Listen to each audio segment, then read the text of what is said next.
Assalamualaikum warahmatullahi wabarakatuh. Alhamdulillahillazi arsala rasulahu bil huda wa dinil haq liyuzhirahu 'alad dini kullihi wa kafa billahi syahida. Wassalatu wassalamu ala asyrafil anbiya'i wal mursalin wa ala alihi wa sahbihi ajma'in.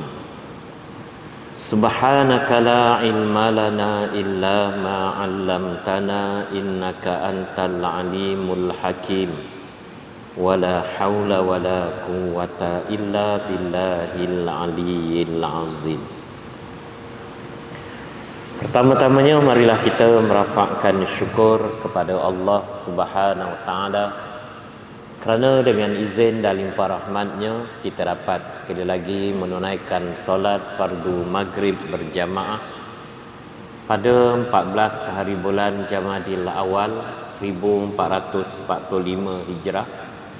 Dan marilah saya mengajak diri saya dan pada para jamaah sekalian untuk kita sama-sama niat iktikaf berada di rumah Allah di majlis ilmu ini. Mudah-mudahan Allah Ta'ala kurniakan kebaikan, golongkan kita daripada kalangan ahli syurga berkat hadir majlis ilmu seumpama ini, insya-Allah. InsyaAllah tuan-tuan sekalian, pada malam ini saya ambil artikel yang diterbitkan oleh Pejabat Mufti Wilayah Persekutuan yang diterbitkan pada 7 November 2023 yang bertajuk Boikot Ekonomi sebagai Strategi Melawan Zionis, Nasihat dan juga Panduan. Artikel ini telah dibaca seramai 28,223 orang dan tidak lain dan tidak bukan apabila berlakunya serangan dan juga peperangan pada 7 Oktober yang lalu, hampir sebulan setengah kita melihat bagaimana serangan oleh negara haram Israel ini menyebabkan kematian hampir 14,000 orang. Daripada 14,000 orang ini, 70% terdiri daripada kanak-kanak dan wanita. Sementara 1.5 juta orang telah pun kehilangan tempat tinggal. Rumah mereka dimusnahkan, dihancurkan, dan ini bukan sekadar berlaku 7 Oktober berkenaan, tetapi berlaku sejak 75 tahun yang lalu, berlakunya perjanjian Balfour yang akhirnya menyebabkan Israel menjajah bumi Palestin dan berlakunya kezaliman, penindasan, serangan, pembunuhan sehinggalah pada hari ini. Pertama sekali, kenapa kita umat Islam ini mesti mempunyai perasaan ataupun sikap tuan-tuan sekalian mengambil berat berkenaan dengan isu yang berlaku di Palestin. Yang mendorong kita tuan-tuan sekalian berdoa selepas solat fardu. Ada sebahagian daripada masjid dan surau mengadakan kunut nazilah. Ada sebahagian masjid dan surau mengadakan solat hajat. Ada di antara kita memberikan sumbangan berbentuk wang ringgit, bukan sekadar hari ini, sejak lebih 75 tahun yang lalu. Saya bangun-bangun daripada tuan-tuan sekalian kita dilahirkan. Isu Palestin ini suatu isu yang berterusan. Jadi kenapa tuan-tuan sekalian, mereka ini bukannya saudara mara kita, mereka ini bukannya darah daging kita, mereka ini tidak ada hubungan persaudaraan berdasarkan kepada darah daging dan sebagainya.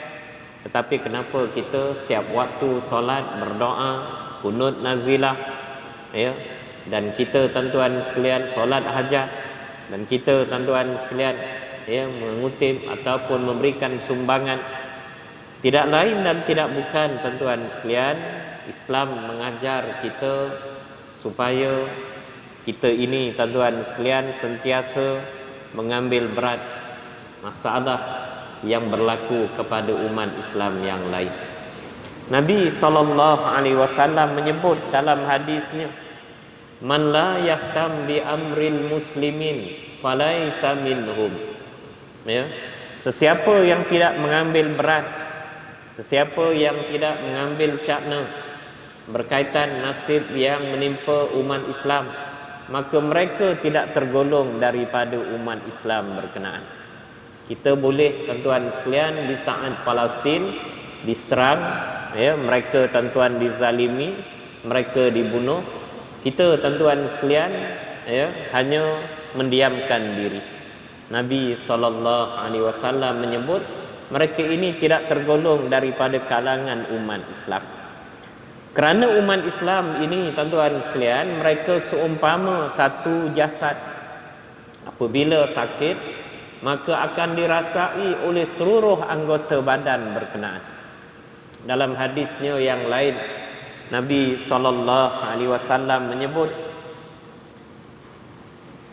"Masalul mu'minina fi tawadihim wa tarahumihim wa ta'atufihim kamasalil jasadil wahid izashtaka minhu udwun tada'a lahu sa'ira bisahri wal humma au kama qala." Hadis ini bermaksud bandingan di antara seorang Islam dengan seorang Islam yang lain dari segi kasih sayang, kasih mengasihi, cinta mencintai, adalah seumpama, ya, satu jasad yang apabila ditimpa dengan kesakitan maka akan merasai, ya, dengan, ya, demam dan juga tidak tidur malam. Sakit gigi misalnya, gigi yang bukan sekadar gigi yang sakit, tangan sakit, kepala sakit, kaki sakit. Begitulah yang menimpa kepada umat Islam di Palestin. Mereka, tuan-tuan, dibunuh, mereka dimusnahkan, mereka dizalimi, mereka diserang, mereka dibom. Kita yang ribuan kilometer di negara ini, tuan-tuan sekalian, sentiasa mengingati mereka. Dengan mengingati mereka tersebutlah kita panjatkan doa, kita kunut nazilah, kita, tuan-tuan sekalian, mengutip sumbangan derma kepada mereka. Benarlah sebagaimana yang disebut oleh Nabi SAW juga, solat dan ziarahlah kamu di Masjidil Aqsa. Sesiapa yang tidak mampu untuk solat dan ziarah di Masjidil Aqsa, hendaklah dia menghantar minyak-minyak untuk menerangi lampu-lampu di Masjidil Aqsa. Sebab itu, tuan-tuan sekalian, kita tidak, ya, ada kesempatan untuk berjuang bersama mereka. Ya, kita tidak ada, tuan-tuan, kemampuan untuk mengangkat senjata mempertahankan bumi yang disebut sebagai kiblat pertama kepada umat Islam. Tapi apa yang mampu kita lakukan, hantar sumbangan. Mudah-mudahan dengan sumbangan tersebut akan dapat, tuan-tuan sekalian, menyahut seruan Nabi SAW, hantarlah minyak-minyak untuk menerangi lampu-lampu di Masjidil Aqsa berkenaan. Kenapa, tuan-tuan sekalian, bumi Palestin ini cukup istimewa kepada umat Islam? Pertama, bumi Palestin ini merupakan tempat tinggal kepada ramai di kalangan para nabi-nabi dan rasul. Antaranya Nabi Yaqub, antaranya Nabi Ibrahim, antaranya Nabi Lut alaihissalam, Nabi Musa, Nabi Isa, dan ramai lagi. Mereka tinggal di bumi barakah, bumi Palestin berkenaan. Malah Nabi SAW dalam peristiwa Isra dan Mi'raj, ya, daripada Masjidil Haram, kemudiannya ke Masjidil Aqsa, kemudiannya naik ke langit pertama sehingga langit yang ketujuh, ya, kemudiannya ke Sidratul Muntaha, kemudiannya bertemu dengan Allah Ta'ala, menerima perintah mengerjakan solat, ada hikmah yang cukup besar. Kenapa Nabi disinggahkan? Kenapa Nabi transit di Masjidil Aqsa? Boleh sahaja Allah Ta'ala perjalankan Nabi daripada Masjidil Haram terus naik ke langit, berjumpa dengan Allah Ta'ala. Kenapa kena singgah transit di Masjidil Aqsa? Tidak lain sebagaimana yang disebut di dalam Al-Quran. Subhanallazi asra bi'abdihi lailam minal masjidil haram ilal masjidil aqsa allazi barakna haulah. Maha suci Allah yang telah memperjalankan hamba-Nya, yaitu Nabi Muhammad sallallahu alaihi wasallam, daripada Masjidil Haram di Mekah ke Masjidil Aqsa di Palestin, yang kami berkati di sekitarnya. Ya, Masjidil Aqsa tempat yang barakah. Bukan sekadar masjid itu tempat yang barakah, ya, negeri Palestin, Baitul Maqdis, Masjidil Aqsa tempat yang barakah, tempat yang subur dengan pertanian, buah tin, buah zaitun, ya. Masjidil Haram tempat yang tentuan barakah, asalnya kering kontang, tetapi kemudiannya menjadi lembah yang subur, sehingga hari ini menjadi tumpuan masyarakat Islam seluruh dunia. Setiap kali haji 2 juta, 3 juta orang bertumpuk, ya. Bukan sekadar negeri Palestin tersebut, tuan-tuan sekalian, bumi yang barakah, orangnya pun barakah, tuan-tuan sekalian. Kita tak dapat bayangkan Gaza itu, ya, salah satu daripada wilayah di Palestin, besarnya tidak lebih setengah daripada negeri Perlis. Negeri yang kecil, tuan-tuan sekalian, penduduknya 2 juta orang, dan dikelilingi oleh tembok yang dibina oleh Israel pada tahun 2000, seumpama tembok Berlin yang memisahkan di antara Jerman Barat dengan Jerman Timur, tuan-tuan sekalian. Jadi mereka tak boleh pergi mana. Kena bom, kena serang, kena tembak, kena hantar peluru berpandu. Disitulah mereka, tuan-tuan. Ya, mereka tidak pernah lari daripada bumi tempat lahir mereka. Apabila berlaku perang saudara di Syria, orang Syria lari ke tempat lain, lari ke Greece dan negeri-negeri Eropah yang berhampiran. Tapi tidak, tuan-tuan sekalian, kepada umat Islam di Palestin. Ya, keberanian mereka, ya, kehebatan mereka, ya, yang tuan-tuan sekalian sentiasa mempertahankan diri dan negara mereka. Sebab itu walaupun 13-14 juta orang telah pun syahid, dibunuh dalam peristiwa sebulan setengah ini, Allah Ta'ala menggantikan dengan Islamnya ratusan ribu orang di seluruh dunia. Melihat insiden yang berlaku di Palestin, kekejaman Israel mendorong mereka terbuka hatinya mendapat hidayah memeluk Islam. Di Amerika, ya, di England, di Perancis, di Jerman, di Belanda, dan di seluruh dunia, tuan-tuan sekalian, berbondong-bondong mereka memeluk agama Islam ini. Dalam peristiwa Isra dan Mi'raj, bagaimana Nabi SAW sampai di Masjidil Aqsa, berkumpul para nabi dan rasul. Mereka, tuan-tuan sekalian, bermula daripada Nabi Adam alaihissalam sampai kepada Nabi Isa alaihissalam, manusia yang paling mulia, para nabi dan rasul, menunggu-nunggu siapa nak jadi imam ketika mana waktu solat sudah pun masuk. Bukan sekadar makmumnya para nabi dan rasul, makmumnya terdiri daripada para malaikat. Para malaikat, manusia ataupun makhluk yang paling mulia di langit, ya, semuanya menanti-nantikan siapa yang nak menjadi imam. Di saat inilah malaikat Jibril alaihissalam memimpin tangan Rasulullah sallallahu alaihi wasallam menjadi imam yang makmumnya para nabi, para rasul, para malaikat. Apa makna, tuan-tuan sekalian? Ajaran Islam yang Nabi bawa ini bukan untuk orang Arab sahaja. Agama Islam yang Nabi bawa ini disokong dan didukung oleh seluruh manusia di atas muka bumi ini.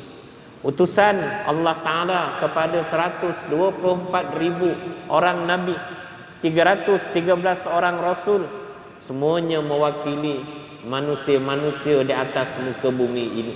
Semuanya menyokong, semuanya menerima kepimpinan Nabi Muhammad sallallahu alaihi wasallam. Ya. Para malaikat yang tuan-tuan sekalian menjadi makmum kepada Nabi sallallahu alaihi wasallam, malaikat yang sama ini sudah pasti akan membantu Nabi dan umat Islam di sepanjang zaman sehinggalah berlakunya kiamat. Malaikat yang membantu Nabi dalam peristiwa perang Badar, perang yang disebut oleh sejarawan, kalau sekiranya umat Islam kalah dalam peperangan ini, nescaya Allah Ta'ala tidak akan disembah di atas muka bumi ini. Umat Islam 313 orang berjaya menewaskan musuh 1000 orang, antaranya pertolongan bantuan daripada malaikat yang disebut di dalam Al-Quran, wa junudul lam tarawha, tentera-tentera yang tidak dapat dilihat. Begitulah juga dalam peperangan Ahzab, umat Islam 3,000 orang berjaya mengalahkan musuh 10,000 orang. Dalam peperangan Qadisiyah, orang Islam, tentera Islam 30,000 berjaya menewaskan 200,000 orang. Dalam peperangan di zaman moden ini di bumi Afghanistan, mujahidin Afghanistan, walaupun mereka terdiri daripada 70 etnik dan puak, mereka boleh bersatu di atas nama mujahidin, berjaya menewaskan musuh lebih 1,000,000 orang.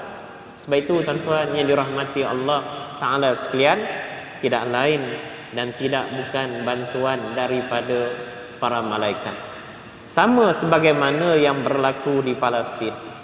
Kita tak dapat bayangkan Israel, Amerika dan sekutu-sekutunya, ya, Jermannya, ya, United Kingdomnya, tuan-tuan sekalian, mereka membawa senjata-senjata terbaru, senjata-senjata paling canggih, sama ada di darat, di udara, di laut, tetapi gagal tuan-tuan sekalian memusnahkan umat Islam ataupun tuan-tuan sekalian pejuang-pejuang di Gaza berkenaan. Walaupun berlalu tempoh 1,5 bulan, dan bukan hari ini, daripada dulu sehinggalah hari ini, tidak lain dan tidak bukan tuan-tuan sekalian kekuatan semangat mempertahankan agama, menegakkan agama Islam berkenaan. Sebab itu tuan-tuan sekalian, bumi Palestin ini bumi yang barakah. Bumi Palestin ini, ya, kiblat pertama kepada umat Islam. 17 bulan barulah Allah Ta'ala, ya, memerintahkan supaya berpindah daripada Masjidil Aqsa, tuan-tuan sekalian, berubah ke Masjidil Haram di Makkah, sehinggalah pada hari ini, sehinggalah kiamat. Ya. Sebab itu Palestin juga tuan-tuan sekalian, ya, masjid yang pertama di dalam Islam, dibina di atas muka bumi ini. Maaf, masjid yang kedua selepas daripada Masjidil Haram. Sebab itu orang yang solat di Masjidil Haram pahalanya 100,000 pahala satu waktu. Orang yang solat di Masjid Nabawi 1,000 pahala. Orang yang solat di Masjidil Aqsa di Palestin pahalanya 500 pahala. Orang yang solat di Masjid Putra Haik, tuan-tuan sekalian, berapa? Allah Ta'ala lebih mengetahui. Solat berjamaah 27 pahala dan ganjaran di sisi Allah. Sebab itu tuan-tuan yang dirahmati Allah, di saat berlakunya pembunuhan, kezaliman tersebut, apa yang boleh kita lakukan? Antaranya selain daripada doa, selain daripada bermunajat kepada Allah, kunut nazilah, ya, selain daripada mengutip sumbangan, antaranya boikot ekonomi yang boleh kita lakukan. Ya. Apa dia maksud boikot? Dari segi ya, Kamus Dewan edisi yang keempat menyebut boikot bermaksud enggan berurusan. Enggan berurusan dengan seseorang atau yang kebiasaannya untuk menyatakan rasa tidak bersetuju atau memaksa individu ataupun institusi berkenaan menerima syarat-syarat tertentu. Dalam Cambridge Dictionary, tuan-tuan sekalian, boikot bermaksud keengganan membeli sesuatu produk ataupun barangan ataupun terlibat dalam apa-apa aktivitinya sebagai cara menyatakan tidak setuju dalam sesuatu isu yang berkaitan. Bukan isu Palestin sahaja. Beberapa tahun yang lalu ada karikatur yang dibuat di Sweden, di Belanda, ya, dan di tempat lain, Denmark dan sebagainya. Mereka membuat penghinaan secara terbuka kepada Nabi SAW. Dilukis satu kartun, tuan-tuan sekalian, seorang dewasa lelaki 53, ini Muhammad. Dilukis seorang, ya, kartun seorang wanita kanak-kanak 7 tahun, ini Sayyidatina Aisyah. Di belakangnya ataupun di bawahnya ditulis apa dia? Conclusionnya apa dia? Muhammad gila perempuan. Ini penghinaan kepada umat Islam. Dan apa yang kita buat pada masa itu, tuan-tuan sekalian? Memboikot barang-barangan, produk daripada, tuan-tuan sekalian, Denmark, daripada Belanda, daripada Sweden dan sebagainya. Tak lama kemudian berlakunya penghinaan sekali lagi kepada umat Islam. Bagaimana Al-Quran dibakar di Belanda oleh ahli parlimennya dan sebagainya. Sekali lagi, tuan-tuan sekalian, kita mengadakan boikot, ya, dengan kita tidak membeli produk dan barangan daripada, tuan-tuan sekalian, negara berkenaan. Apa tujuannya? Untuk memberikan tekanan kepada negara berkenaan supaya menghormati, supaya tuan-tuan tidak memainkan sentimen agama, ya, yang boleh, tuan-tuan sekalian, menimbulkan kebencian kepada masyarakat dan orang lain. Sejarah pemboikotan pernah dilakukan dan benar-benar memberikan impak yang besar kepada Israel.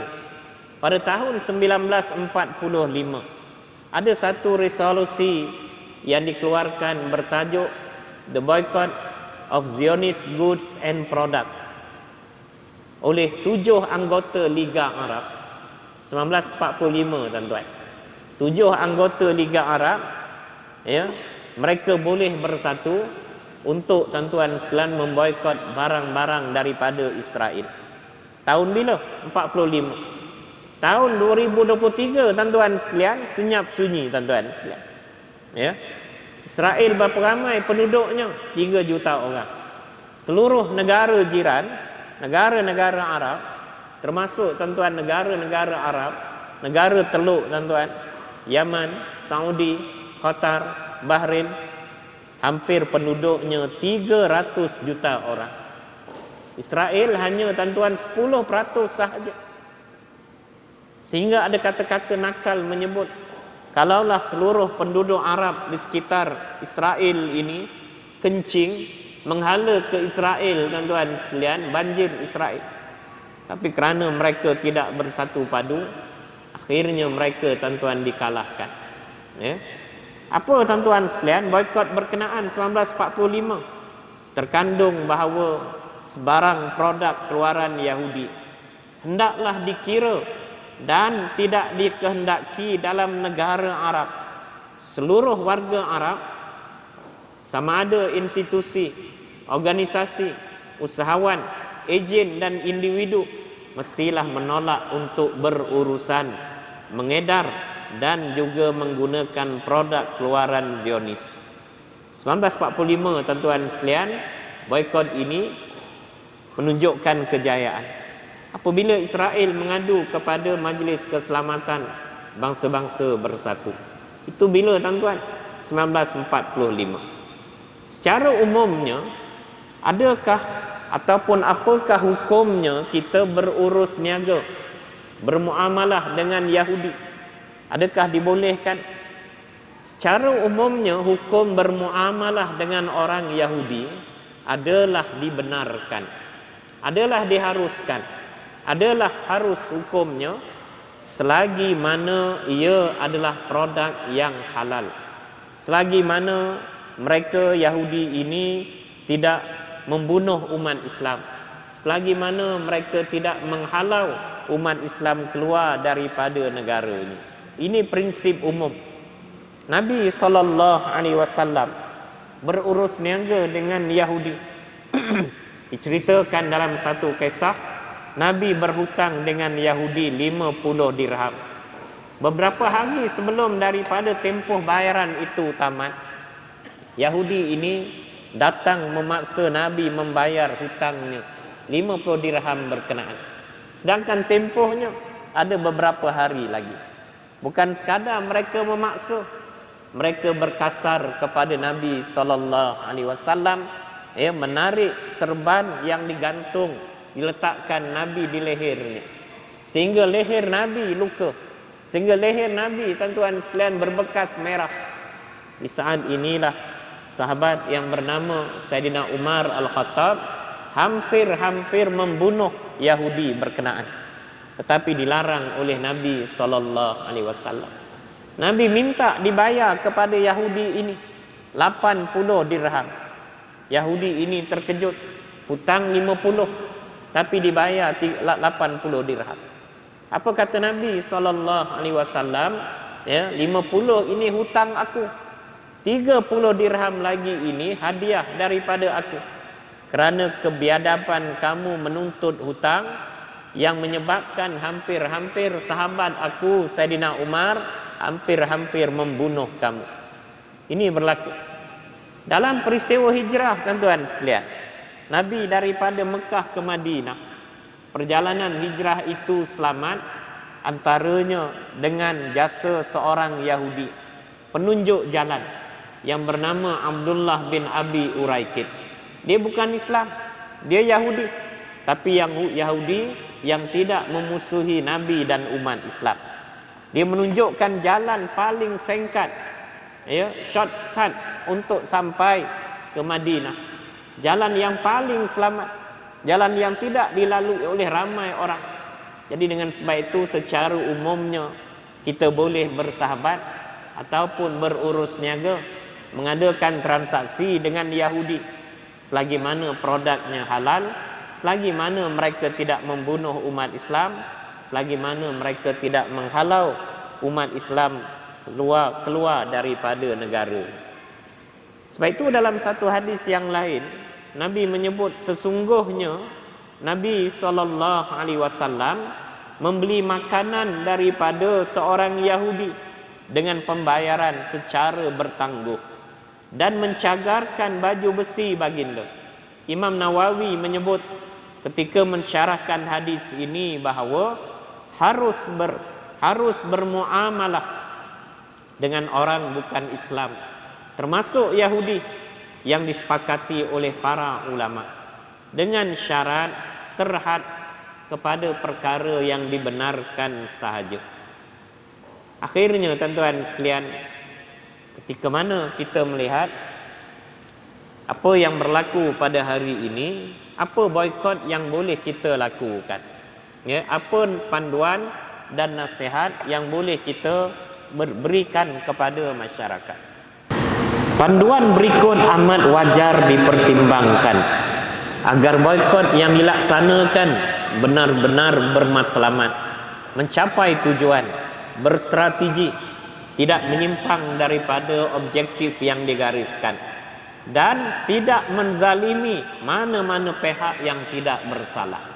Pertama, fokus matlamat kempen boikot ini adalah menekan syarikat-syarikat yang terlibat secara langsung agar menukar polisi dasar mereka berkaitan Palestin dan Israel.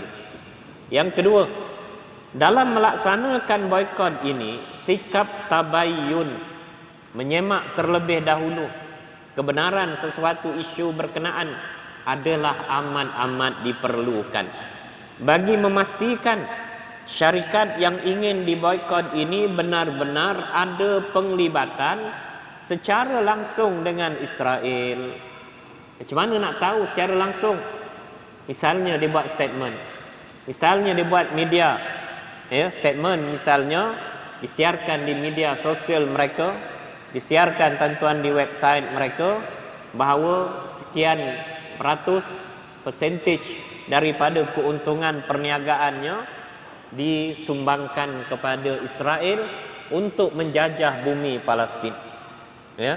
Misalnya tuan-tuan sekalian, baru ini kami dijemput menyertai book fair di Frankfurt, Jerman. Satu pesta buku antarabangsa terbesar di dunia, yang setiap tahun berlaku, diadakan di Frankfurt, Jerman.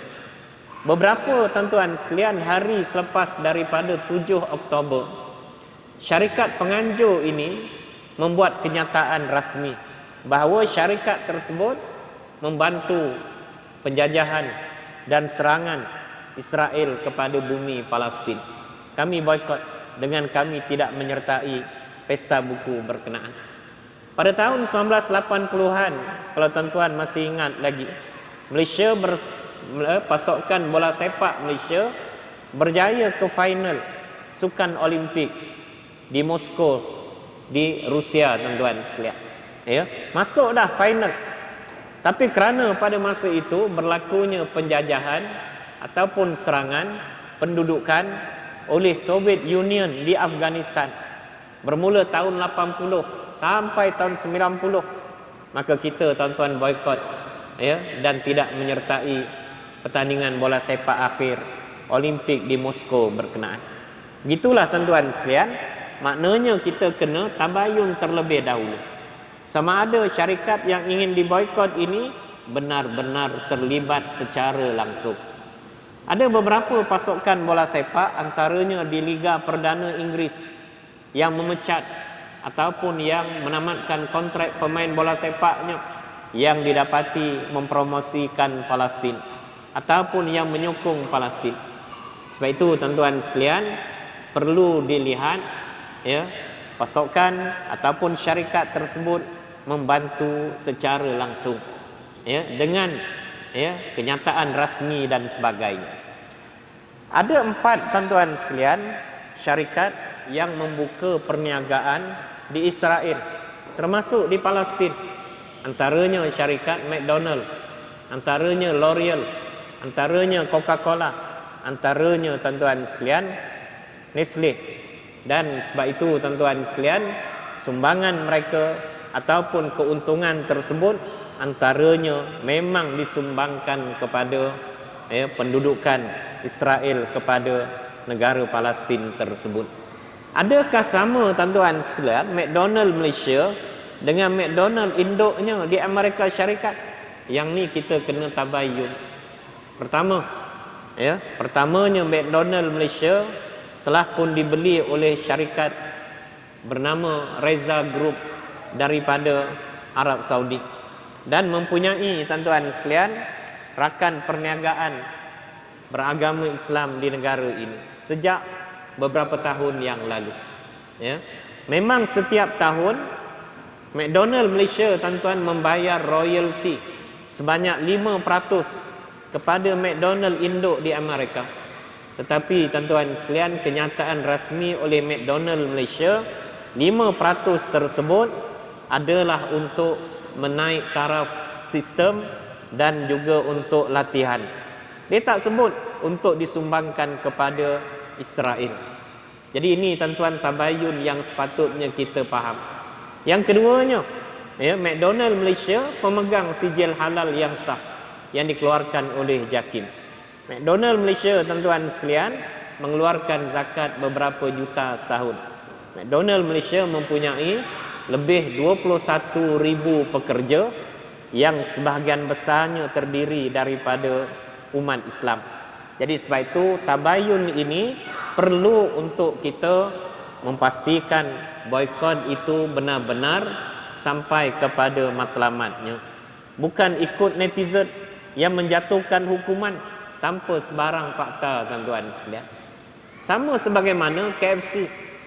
Kentucky Fried Chicken Malaysia, tuan-tuan, sejak 20 tahun yang lalu dibeli oleh Johor Corporation, satu anak syarikat kerajaan negeri Johor, dan memiliki, tuan-tuan sekalian, share utama, pegangan utama, bukan sekadar KFC Malaysia, KFC beberapa negeri di India, KFC Kemboja dan sebagainya. Memang dia bayar setiap tahun sebagai syarikat franchise, membayar kepada syarikat induk di Amerika 5%, tetapi tak pernah sebut untuk membiayai peperangan antara Israel yang membunuh umat Islam di Palestin. Jadi sebab itu, tuan-tuan, kena pastikan tabayun supaya kita tidak tersilap, tidak tersilap menjatuhkan hukuman. Yang ketiga, kita hendaklah melaksanakan kempen boikot ini secara bijak dan berhikmah, dan tidak bertindak dengan cara ekstrim dan melulu, seperti memaki hamun pekerja di syarikat yang terlibat, memandangkan mereka sekadar mencari rezeki. Kita naik kereta, tuan-tuan, naik lori ke, naik trailer, tuan-tuan sekalian, nampak rider, mereka ini, tuan-tuan, bawa mungkin makanan, kotak makanan berlambangkan logo, tuan-tuan sekalian, yang kita yakin ini pro Israel. Jangan kita langgar dia pula. Mereka ini hanya mencari rezeki. Sebab itu kena faham betul-betul. Jangan ikut, tuan-tuan sekalian, perasaan. Yang kedua, jangan mensabotaj dan merosakkan premis ataupun infrastruktur syarikat berkenaan. Ketika sentimen anti Amerika di Indonesia tahun 2000 berlaku, tuan-tuan sekalian, apa sahaja yang disifatkan sebagai entiti Amerika dimusnahkan. Antaranya Hotel JW Marriott di Jakarta, tuan-tuan sekalian, dibom. Apabila meletup, tuan-tuan sekalian, musnah, yang terkorban orang-orang Islam yang tidak berdosa pun, yang tidak terlibat dengan peperangan di antara Amerika dan tempat yang lain. Beberapa ratus orang di pantai Bali terdiri daripada pelancong-pelancong asing Australia, 400 orang lebih. Mereka hanya pelancong, mereka orang awam, mereka tak terlibat dengan peperangan militeri dan sebagainya, tapi kerana semangat kebencian tanpa tabayun, menyebabkan beberapa orang memasang badannya dengan bom dan kemudiannya dia mati dan juga membunuh orang yang tidak berdosa. Jadi sebab itu kena faham betul-betul. Adakah itu mati syahid? Saya tak berani kata dia mati syahid. Membunuh orang yang tidak berdosa merupakan suatu kezaliman.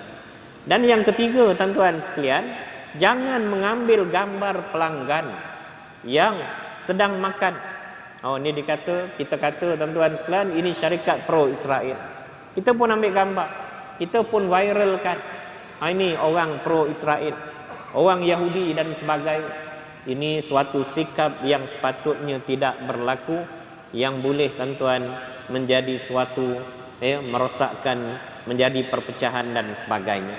Yang keempat, kita juga perlu mengambil kira pengecualian dalam kes-kes terpencil.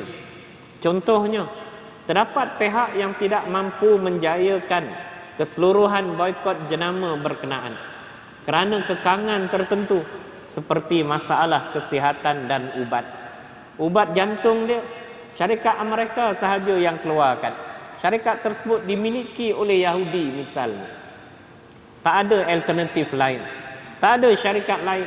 Maka dengan sebab itu, jangan dia buang ubatnya, menyebabkan mati dia pula nanti. Jadi ini kes-kes terpencil.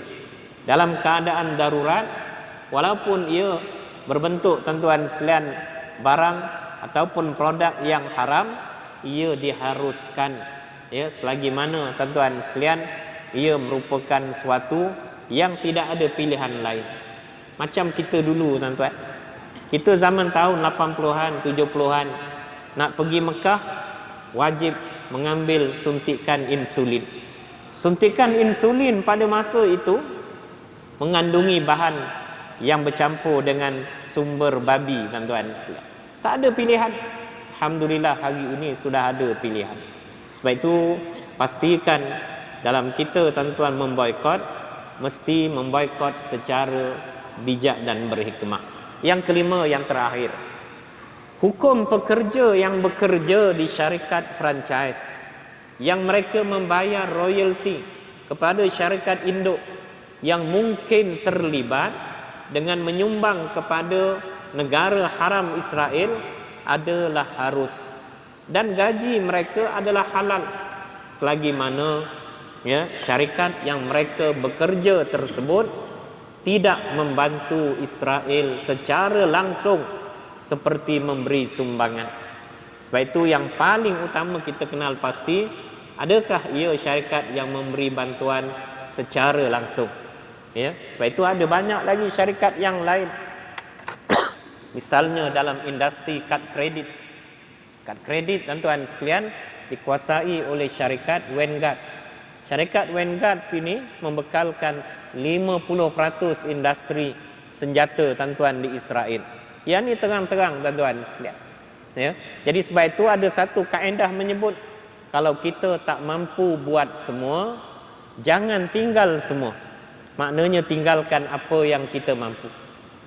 Allah yarham Tan Sri Datuk Harusani, mantan mufti Perak, pernah menyebut bahawa umat Islam setiap hari menyumbang 40 bilion kepada Israel melalui mereka menghisap rokok.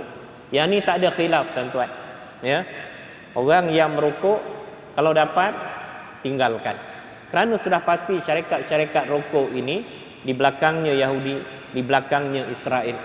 Jadi tuan-tuan tinggalkan. Lebih baik 18 ringgit tersebut disumbangkan untuk membantu umat Islam. Nak rokok juga misalnya, rokok daun lah tuan-tuan sekalian. Saya hidup 56 tahun, tak pernah lagi mendengar orang yang isap rokok ini mula dengan membaca Bismillah ke, Allahumma barik lana ke. Jadi confirmlah suatu yang bukan daripada perkara ibadah itu sendiri. Yang kedua, tinggalkan tuan-tuan sekalian, kalau boleh, apa yang mampu kita lakukan. Biasa minum kopi 30 ringgit secawan, minumlah kopi yang lain yang mungkin dengan itu tuan-tuan mampu kita lakukan. Adapun yang lain, telefon kita Apple ustaz, ini iPhone dan sebagainya, ini tuan-tuan sekalian Israel dan sebagainya, maka lihat kepada tuan-tuan sekalian kemampuan kita. Wallahu alam, mudah-mudahan bermanfaat kepada kita semua. Aqulu qauli hadza wa astaghfirullahal azim. Assalamualaikum warahmatullahi wabarakatuh.